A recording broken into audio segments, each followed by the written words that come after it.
Hello students, this is our first chapter in economics, the story of village Palampur.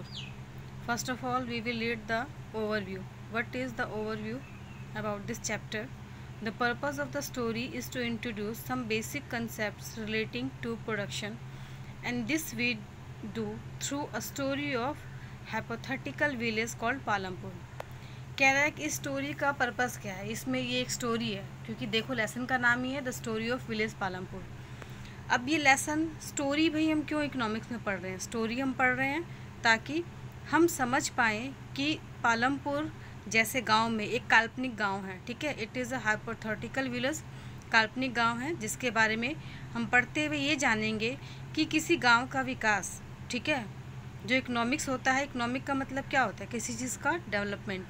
जो एक गांव का विकास है, किस तरीके से कौन कौन सी इकोनॉमिक एक्टिविटीज़ किसी गांव में होती है जिनके थ्रू किसी गांव का विकास किया जा सकता है।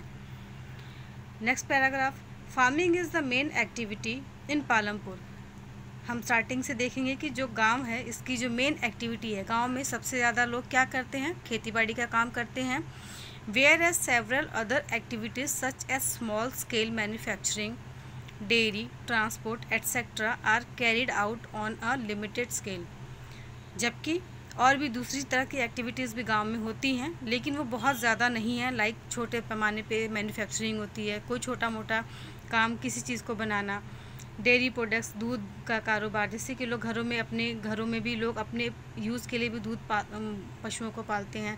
साथ में अगर एक्स्ट्रा दूध हो तो उसको गांव में किसी को बेच दिया, या फिर ज़्यादा अगर जानवरों को पाल लिया तो डेयरी प्रोडक्ट्स मतलब इकट्ठा ज़्यादा दूध निकला तो शहरों में भी बेच दिया। ट्रांसपोर्टेशन की जो सुविधा होती है, जैसे कि चाहे वो यहाँ पे इस पिक्चर में आप देख सकते हो कि यहाँ पे ट्रांसपोर्टेशन किस तरीके से पहले बैलगाड़ी के द्वारा हो रहा है, और अगर विकास हो जाएगा तो ये आगे बैलगाड़ी दिखाने और पीछे ट्रैक्टर दिखाने का मतलब है कि बैलगाड़ी के द्वारा ट्रांसपोर्टेशन करना और एक ट्रैक्टर के द्वारा ट्रांसपोर्टेशन करने में दोनों में क्या डिफरेंस होता है वो हम इस स्टोरी के थ्रू दोनों के बीच का डिफरेंस जैसे जैसे हम करते जाएंगे हमको समझ में आता जाएगा।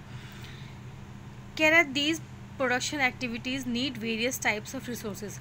अगर इन सभी एक्टिविटीज़ को करना हो, क्या जैसे कि हमारे पास कोई मैन्युफैक्चरिंग यूनिट लगाना हो, डेयरी प्रोडक्ट्स करना हो, या ट्रांसपोर्टेशन के लिए हमें कई और तरह की प्रोडक्शन एक्टिविटीज़ की ज़रूरत पड़ती है, जैसे नेचुरल रिसोर्स। अगर हमें किसी भी तरीके का कोई प्रोडक्शन करना है, प्रोडक्टिव प्लांट लगाना है, यानी कोई नई चीज़ बनानी है, तो उसके लिए हमें नेचुरल रिसोर्सेज चाहिए। अब इसमें नेचुरल रिसोर्स आपका फार्मिंग में ज़्यादा यूज़ हो रहा है। मैन मेड आइटम्स, जो मनुष्य जो चीज़ें बनाता है, चाहे वो आपका ये बैलगाड़ी है और ये आपका ट्रैक्टर है या और कई सारी चीज़ें हैं जो हम इसमें पढ़ेंगे कि मैन मेड क्या हैं। फिर ह्यूमन एफर्ट की भी ज़रूरत पड़ती है।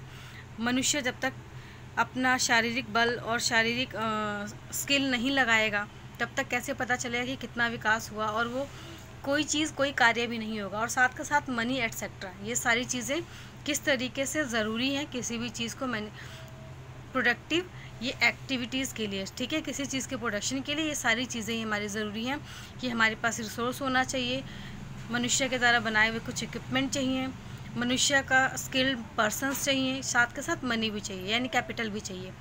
As we read through the story of Palampur we will learn how various resources combine to produce the desire goods and services in the village.